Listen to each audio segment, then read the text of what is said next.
12월 20일 말씀으로 여는 하루. 오늘 본문은 역대하 36장 1절에서 23절까지의 말씀입니다. 그 땅의 백성이 요시야의 아들 여호아하스를 세워 그의 아버지를 대신하여 예루살렘에서 왕으로 삼으니 여호아하스가 왕위에 오를 때에 나이가 23세더라. 그가 예루살렘에서 다스린 지 석 달에 애굽 왕이 예루살렘에서 그의 왕위를 패하고 또 그 나라의 은 100달란트와 금 1달란트를 벌금으로 내게 하며 애굽 왕 느고가 또 그의 형제 엘리야김을 세워 유다와 예루살렘 왕으로 삼고 그의 이름을 고쳐 여호야김이라 하고 그의 형제 여호아하스를 애굽으로 잡아갔더라. 여호야김이 왕위에 오를 때에 나이가 25세라. 예루살렘에서 11년 동안 다스리며 그의 하나님 여호와 보시기에 악을 행하였더라. 바벨론 왕 느부갓네살이 올라와서 그를 치고 그를 쇠사슬로 결박하여 바벨론으로 잡아가고 느부갓네살이 또 여호와의 전기구들을 바벨론으로 가져다가 바벨론에 있는 자기 신당에 두었더라. 여호야김의 남은 사적과 그가 행한 모든 가증한 일들과 그에게 발견된 악행이 이스라엘과 유다 열왕기에 기록되니라. 그의 아들 여호야긴이 대신하여 왕이 되니라. 여호야긴이 왕위에 오를 때에 나이가 8세라. 예루살렘에서 석 달 열흘 동안 다스리며 여호와 보시기에 악을 행하였더라. 그 해에 느부갓네살 왕이 사람을 보내어 여호야긴을 바벨론으로 잡아가고 여호와의 전에 귀한 그릇들도 함께 가져가고 그의 숙부 시드기야를 세워 유다와 예루살렘 왕으로 삼았더라.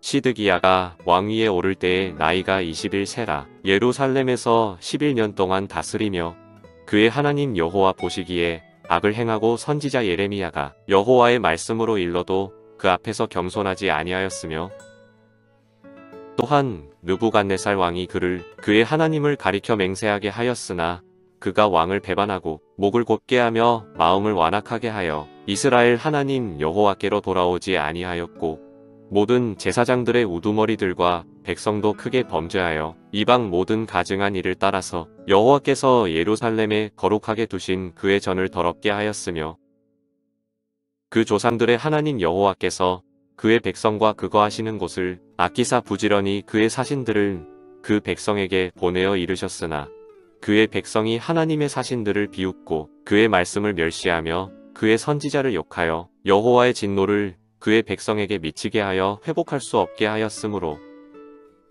하나님이 갈대아 왕의 손에 그들을 다 넘기심에 그가 와서 그들의 성전에서 칼로 청년들을 죽이며 청년 남녀와 노인과 병약한 사람을 긍휼히 여기지 아니하였으며 또 하나님의 전의 대소 그릇들과 여호와의 전의 보물과 왕과 방백들의 보물을 다 바벨론으로 가져가고 또 하나님의 전을 불사르며 예루살렘 성벽을 헐며 그들의 모든 궁시를 불사르며 그들의 모든 귀한 그릇들을 부수고 칼에서 살아남은 자를 그가 바벨론으로 사로잡아갈 무리가 거기서 갈대아 왕과 그의 자손의 노예가 되어 바사국이 통치할 때까지 이르니라. 이에 토지가 황폐하여 땅이 안식년을 누림같이 안식하여 70년을 지냈으니 여호와께서 예레미야의 입으로 하신 말씀이 이루어졌더라. 바사의 고레스 왕 원년에 여호와께서 예레미야의 입으로 하신 말씀을 이루시려고 여호와께서 바사의 고레스 왕의 마음을 감동시키심에 그가 온 나라에 공포도 하고 조서도 내려 이르되 바사 왕 고레스가 이같이 말하노니 하늘의 신 여호와께서 세상 만국을 내게 주셨고 나에게 명령하여 유다 예루살렘에 성전을 건축하라 하셨나니 너희 중에 그의 백성된 자는 다 올라갈지어다. 너희 하나님 여호와께서 함께 하시기를 원하노라 하였더라. 아멘.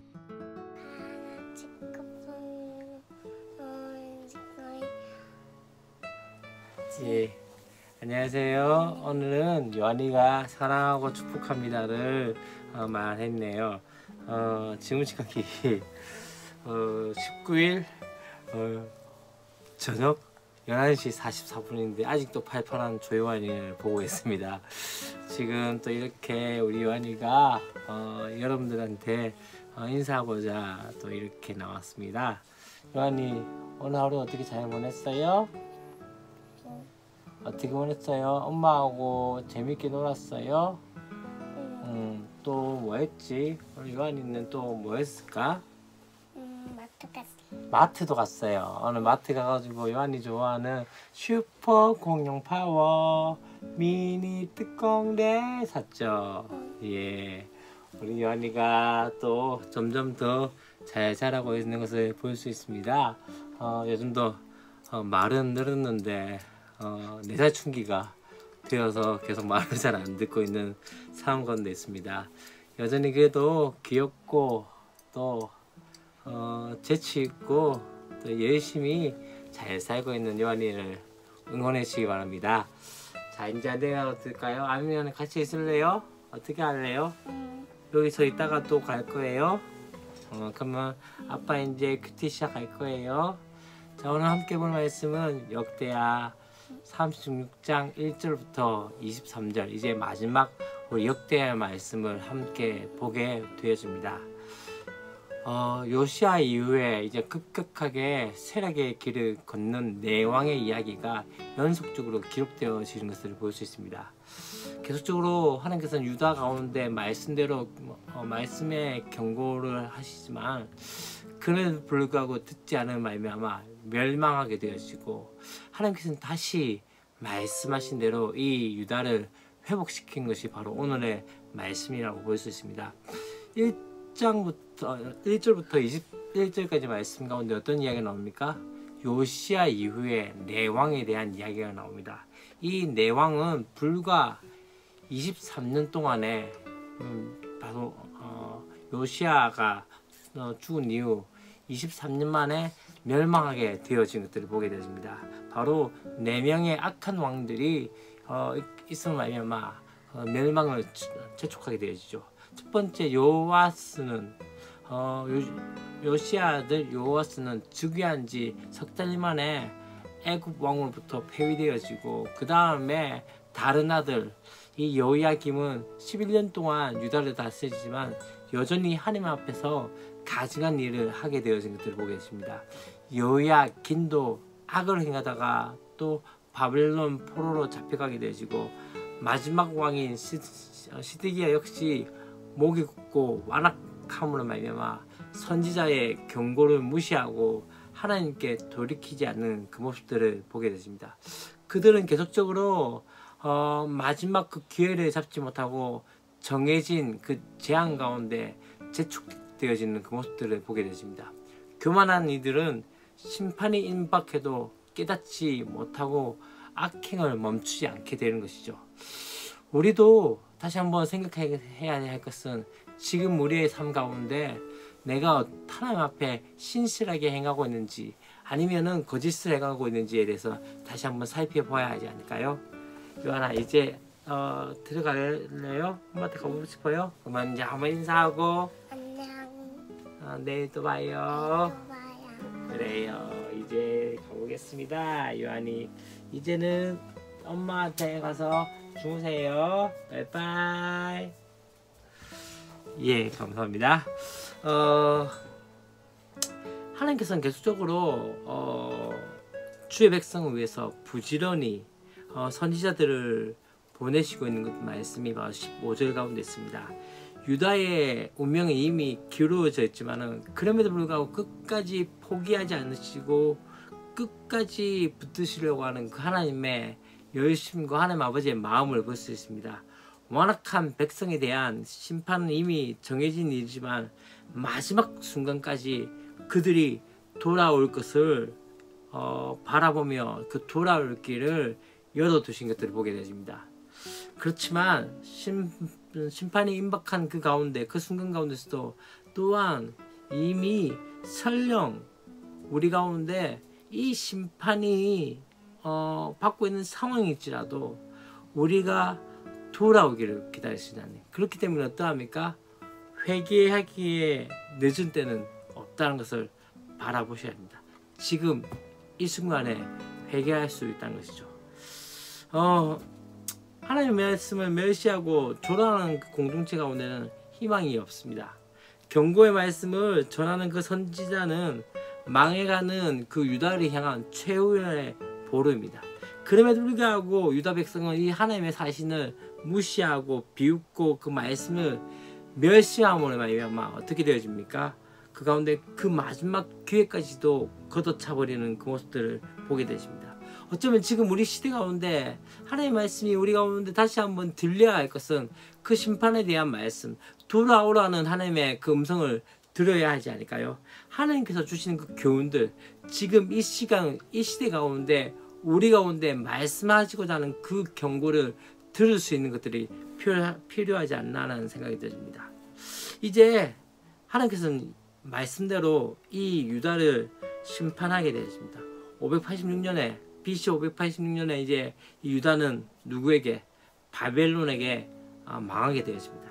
그러나 또 한 가지 더 중요한 건 무엇입니까? 말씀대로 다시 한번 유다를 회복하시는 그 은혜가 있게 되어진 것이 21절부터 23절까지의 말씀 가운데 나옵니다.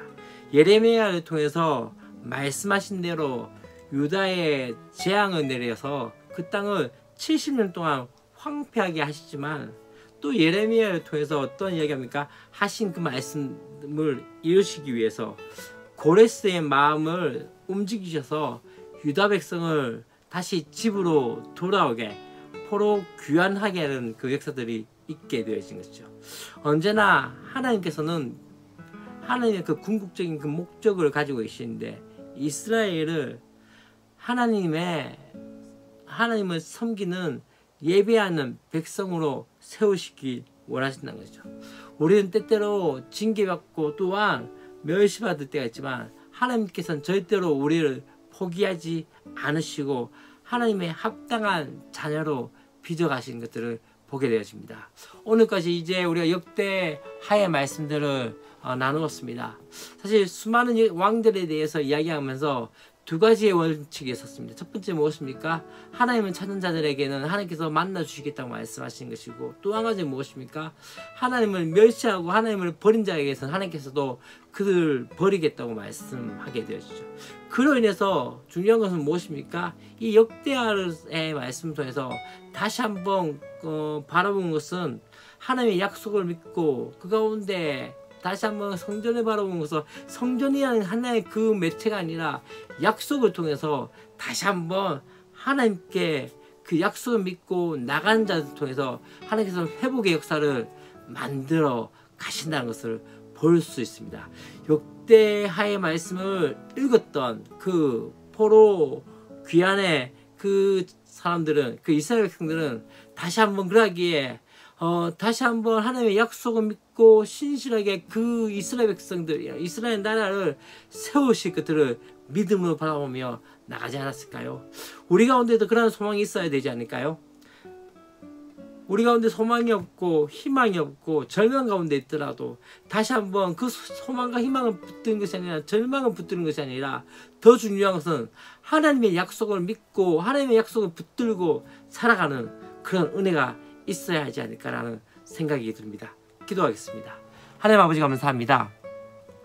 역대하의 말씀들을 통해서 우리 가운데 다시 한번 바라보고자 하는 것은 주님 여전히 하나님 찾는 자들에게 하나님께서 만나주시며 하나님 버린 자들에게 그를 버리겠다고 하셨던 것처럼 하나님 우리 가운데 다시 한번 하나님 찾는 은혜가 있게 해주시옵소서.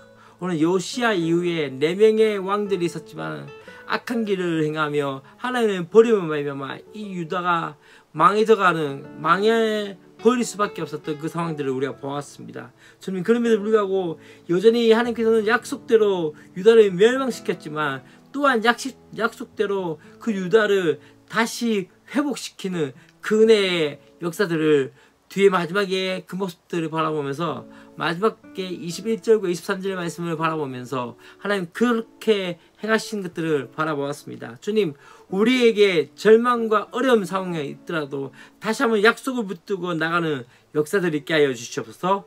주 예수 그리스도의 이름으로 기도합니다. 아멘.